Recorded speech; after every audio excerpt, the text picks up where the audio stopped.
আল্লাহ তাআলা কুরআনুল কারীমে ওয়াজ করে দুনিয়ার মানুষদেরকে জানাইয়া দিলেন, ওয়াকাদা রাব্বুকা আল্লা তা'বুদু ইল্লা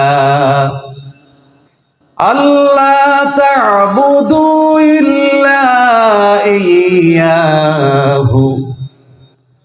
আল্লাহ দুনিয়ার মানুষদেরকে জানাইয়া দিলেন, তোমার রব তোমাদেরকে আদেশ দিয়েছেন, তোমাদেরকে নির্দেশ দিয়েছেন, আল্লাহ ছাড়া আর কারো ইবাদত করিও না, একমাত্র কেবলমাত্র আল্লাহ তাআলার ইবাদত করবে। আল্লাহর ইবাদত ছাড়া আর কারো ইবাদত করা যাবে না। এরপরে আল্লাহ বলেন, ওয়াবিল ওয়ালিদাইনি ইহসানা। এরপর আল্লাহ বললেন, আল্লাহর ইবাদত করার পরে তোমার পিতা মাতার সাথে সৎ ব্যবহার করো, ইহসান করো, ভালো ব্যবহার করো। এক নাম্বার কথা হলো, আল্লাহ ঘোষণা দিলেন, তোমরা কেবলমাত্র শুধুমাত্র আল্লাহ তাআলার ইবাদত করবে। আল্লাহর ইবাদত করার পরে তোমার মাতা পিতার সাথে সদাচরণ করবে। এরপর আল্লাহ বললেন, ইম্মা ইয়াবলুগান্না ইনদাকাল কিবারা আহাদুহুমা আও কিলাহুমা ফালা তাকুল লাহুমা। এরপর আল্লাহ বললেন, তাদের একজন, তোমার মাতা পিতার ভিতরে তাদের একজন বা উভয়ে যদি বার্ধক্যে উপনীত হয়, বৃদ্ধ হয়ে যায়, বৃদ্ধা হয়ে যায়, বুড়া বা বুড়ি হয়ে যায়, ফালা তাকুল লাহুমা উফফিন। তাদের কোনো কথাবার্তায়, আচার ব্যবহারে তুমি তাদের সাথে শব্দ করিও না। এরপর আল্লাহ বললেন, ওয়ালা তানহারহুমা। তাদেরকে ধমক দেয়া কথা বলিও না, তাদের সাথে তাদেরকে ভর্ৎসনা দিও না, তাদের সাথে ধমক দিয়া কথা বলিও না, তাদেরকে ধমক দিও না। ওয়াকুল লাহুমা কাওলান কারীমা। এরপর আল্লাহ বললেন, তাদের সাথে সম্মান সূচক আচরণ করো, তাদের সাথে সম্মানজনক কথা বলো, সম্মানজনক কথা বলো, সম্মান দিয়া কথা বলো। এরপর আল্লাহ বললেন, ওয়াকফিদ লাহুমা জানাহায যুল্লি মিনার রাহমাহ।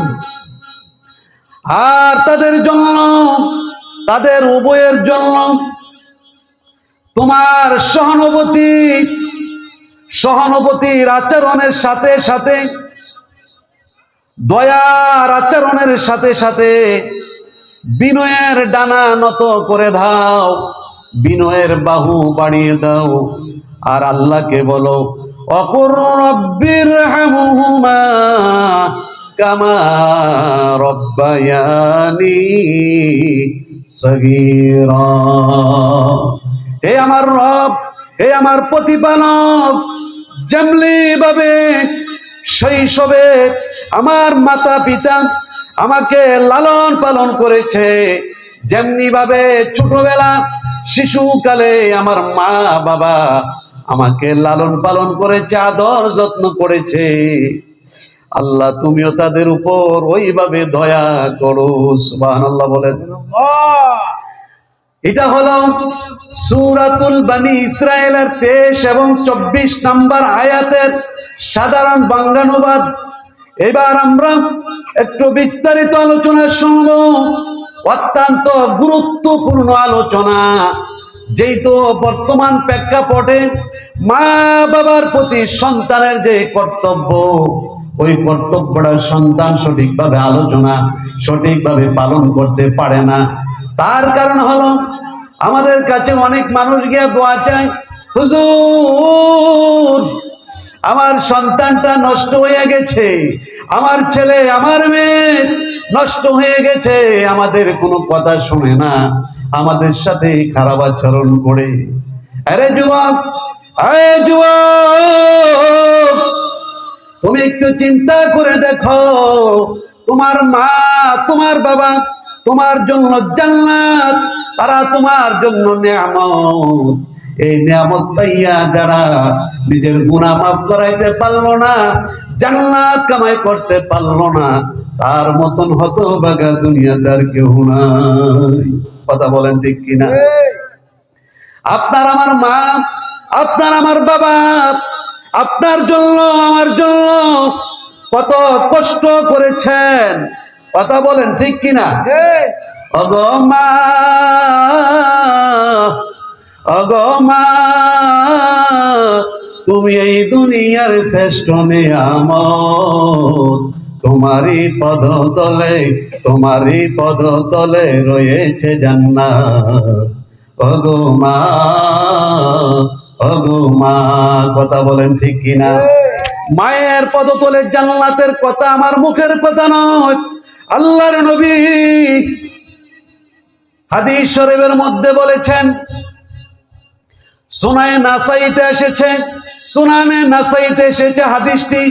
আল্লাহর নবী বললেন, ক্বালা রাসূলুল্লাহ সাল্লাল্লাহু আলাইহি ওয়াসাল্লাম, ফাইন্নাল জান্নাতা তাহতা রিজলাইহা। আল্লাহর নবী বললেন, আরে জগতের মানুষ, তোমার মায়ের দুই পদ নিচে তোমার জান্নাত। তোমার মায়ের দুই পায়ের নিচে তোমার জান্নাত। এই জান্নাত যদি তুমি দুনিয়াতে থাকতে কামাই না করতে পারো, মরার পরে আফসোস করলে কোনো লাভ হবে না। কথা বলেন ঠিক কিনা? ওই মা বাবা কর্তব্য, ওই মা বাবাকে ভালোবাসার দরকার আছে না নাই? ওই মা বাবার খেদমত করার দরকার আছে না নাই? আপনার যখন ছোট ছিলাম, মা বাবা আপনার জন্য আমার জন্য কত কষ্ট করলেন, নিজে না খাইয়া আমাদেরকে খাওয়াইলেন, নিজে না পইরা আমাদেরকে পড়াইলেন। আজকে ওই মা বৃদ্ধ হয়ে যাওয়ার পরে ওই মা বাবার প্রতি আপনার যত্ন নাই।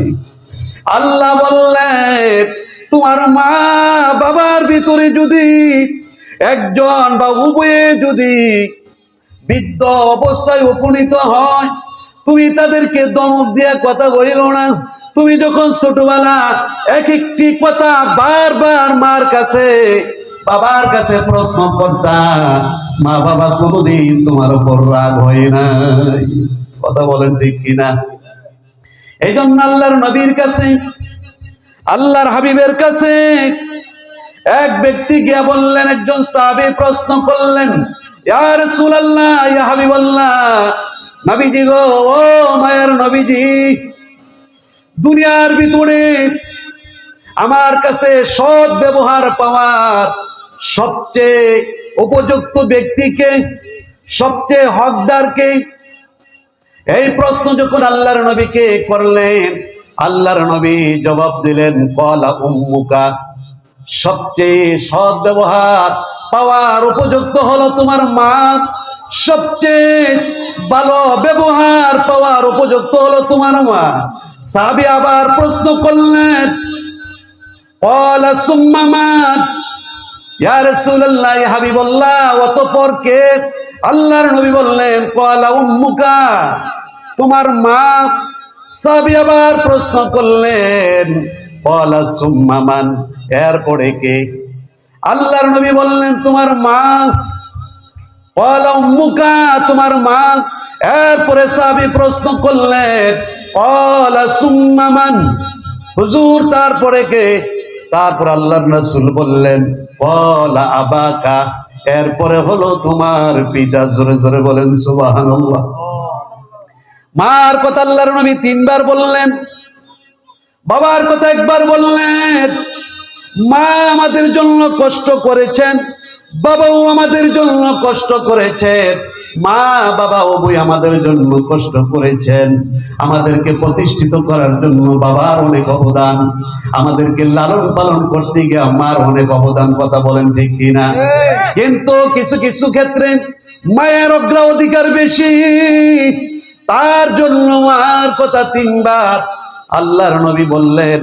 কিন্তু এই কথাটা তিনবার বলার কারণ কি? আল্লাহ তাআলা কোরআনুল কারীমে সূরাতুল আল আহকাফের ভিতরে আল্লাহ তাআলা জানাইয়া দিলেন, ওয়াসাইনাল ইনসানা বিওয়ালিদাইহি ইহসানা। আল্লাহ তাআলা কোরআনুল কারীমে জানাইয়া দিলেন, আমি মানুষদেরকে নির্দেশ দিয়েছি তারা যেন তার মা বাবার সাথে সৎ আচরণ করে, সৎ ব্যবহার করে। সুবহানাল্লাহ বলেন। আল্লাহর হুকুম, আল্লাহ আমাদেরকে হুকুম দিয়েছেন মা বাবার সাথে সৎ ব্যবহার যেন তারা করে। মার কথা নবী কেন তিনবার বললেন? আল্লাহ জবাব দিলেন, হামালাতুহু উম্মুহু কুরহা ওয়াদাআতুহু কুরহা। আল্লাহ তাআলা সূরাতুল আল আহকাফে আল্লাহর নবী আল্লাহ তাআলা বলে দিলেন মার কথা কেন বললেন? আল্লাহ বললেন, হামালাতুহু উম্মুহু কুরহা, তোমার মা তোমাকে অতি কষ্ট করে গর্ভে ধারণ করেছে। তোমার মা তোমাকে অতি কষ্ট করে গর্ভে ধারণ করেছে। ওয়াদাআতুহু কুরহা, এবং অতি কষ্ট করে তোমার মা তোমাকে প্রসব করেছে, কথা বলেন ঠিক কিনা? এরপর আল্লাহ বললেন, ও হামলুহু, তোমার মা দিনের পর দিন তোমাকে উদরে বহন করেছে, গর্ভে ধারণ করেছে। অফিসালুহু সালাসুনা শাহরা, তারপরে তোমার মা তুমি যখন দুনিয়াতে ভূমিষ্ঠ হয়েছো 2.5 বছর, মেয়েদের জন্য, ছেলেদের জন্য 2 বছর মা তোমাকে মায়ের দুধ পান করিয়েছে। সুবহানাল্লাহ। এজন্য আল্লাহ তাআলা কোরআনুল কারীমে বলে দিলেন মা তিনবার। মার কথা কেন আল্লাহর নবী বললেন? 1 নাম্বার হলো মা তোমাকে কষ্ট করে 10 মাস 10 দিন পেটে বহন করেছেন। মা 10 মাস 10 দিন গর্ভে ধারণ করেছেন। বলুন তো, মা যে 10 মাস 10 দিন তোমাকে এই পেটটার মধ্যে বহন করেছে, মার কষ্ট হয়েছে নি? এরপরে মা তোমাকে ভূমিষ্ঠ করতে গিয়ে, প্রস্রাব করতে গিয়ে মার যে একটা ব্যথা উঠে গিয়েছিল, মা একবার বেহুশ হয়ে যাইতো, আরেকবার হুশ হইতো। মা দাঁড়াইতে থাকতে পারতো না, বসে থাকতে পারতো না। মা কখনো দাঁড়াইয়া থাকতো, কখনো বসে থাকতো। মা পাগল পারা হইয়া গিয়েছিল, কথা বলেন ঠিক কিনা? এরপরে তুমি যখন দুনিয়াতে আসলা, দুনিয়াতে আসার পরে মা তোমাকে 2.5 বছর 2 বছর যাবৎ মায়ের দুধ পান করিয়েছে। এই দুধ পান করাইতে গিয়ে মা বালা বুড়া খাইতে পারে নাই। মা যদি একটু অতিরিক্ত খাবার খায়, কোন জাবেলার খাবার খায়, আর দুধ সন্তান পান করার কারণে মা সন্তানের অসুখ হওয়ার ভয়ে মা ভালো খাবার ভালোভাবে খাইতে পারতো না, কথা বলেন ঠিক কিনা? ওই মার মনে যদি কষ্ট দেও, তাহলে অবশ্যই আল্লাহ সহ্য করবে না। যুবক, ও যুবক, তুমি কার মায়ায় পড়িলাম, কার প্রেমে পড়ে মা বাবার কথা ভুলে ফেলেছো? মাকে বলো বুড়ি, বাবাকে বলো বুড়া। এই মা তো তোমার জান্নাত। আল্লাহর নবী বলেছেন, যদি দুনিয়াতে থাকা অবস্থায় কেউ জান্নাতের চৌকাঠে চুমা খেতে চায়, সাহাবীরা প্রশ্ন করলেন, ইয়া রাসূলুল্লাহ, ইয়া হাবিবাল্লাহ, নবীজি গো, জান্নাতের দরজায় দুনিয়াতে থাকতে জান্নাতের চৌকাঠে কেমনে চুমু খাবো? আল্লাহর নবী বললেন, আজকে তোমার বাড়িতে চলে যাইবা, তোমার মা বাবা যদি দুনিয়াতে বেঁচে থাকে তাদের কপালের মধ্যে চুমা দিবা, তাহলে জান্নাতের চৌকাঠের মধ্যে চুমা হয়ে যাবে। 10 মাস 10 দিন মায়ে গর্ভ দিল ঠাই, রক্ত মাংস খাইয়া আমি ভবে এলাম ভাই। কথা বলেন ঠিক কিনা? 10 মাস 10 দিন মাই গর্ভ দিল ঠাই, রক্ত মাংস খাইয়া আমি ভবে আইলাম ভাই। ভূমিষ্ঠ হইয়া আমি উঠিলাম কাঁদিয়া, শান্ত করিল মায়ের বুকের দুধ দিয়া। ভূমিষ্ঠ হইয়া আমি উঠিলাম কান্দিয়া, শান্ত করিল মায়ের বুকের দুধ দিয়া। মায়ের প্রসবের কালে আরে বগ বেসে যায় নয়ন জলে রে, মায়ের প্রসবের কালে আরে বগ বেসে যায় নয়ন জলে রে। ওমা সন্তানের লইয়া কোলে, সন্তানের লইয়া কোলে, কোলে প্রসব যন্ত্রণা, গর্ভধারণী মা দুঃখের দরদি মা, গর্ভধারণী মা জনম দুঃখনী মা, দুঃখের দরদি আমার জনম দুঃখী মা। মাগো দুঃখের দরদি আমার জনম দুঃখী মা, মাগো দুঃখের দরদি আমার জনম দুঃখী মা। হাতে পায়ে তেল মাইখা মাই দিল শক্ত করি, প্রস্রাব পায়খানায় আমি মায়ের কোলে করি। তবু মা রাগ করে না, ভিজলো বইয়ে মুদে, আমাকে শুকনাই রাইখা মাই সইছে ভিজাতে। অসুখ হইলে দেখি চায়া আমার মায়ের রইছে বিছানায় বইয়া। ও অসুখ হইলে দেখি চায়া আমার মায়ের রইছে বিছানায় বইয়া। ও বলে আমায় নিয়ে যাও গো, বলে আমায় নিয়ে যাও গো আল্লাহ, সন্তানের নিও না, দুঃখের দরদি আমার জনম দুঃখী মা। মাগো দুঃখের দরদি আমার জনম দুঃখী মা, মাগো গর্ভধারণী মা দুঃখের দরদি মা, গর্ভধারণী মা জনম দুঃখিনী মা, দুঃখের দরদি আমার জনম দুঃখী মা। মাগো দুঃখের দরদি আমার জনম দুঃখী মা। কথা বলেন ঠিক কিনা? মা আপনাকে আমাকে যখন আপনি শৈশব সন্তান যখন খায় না, মা তখন কাঁদে।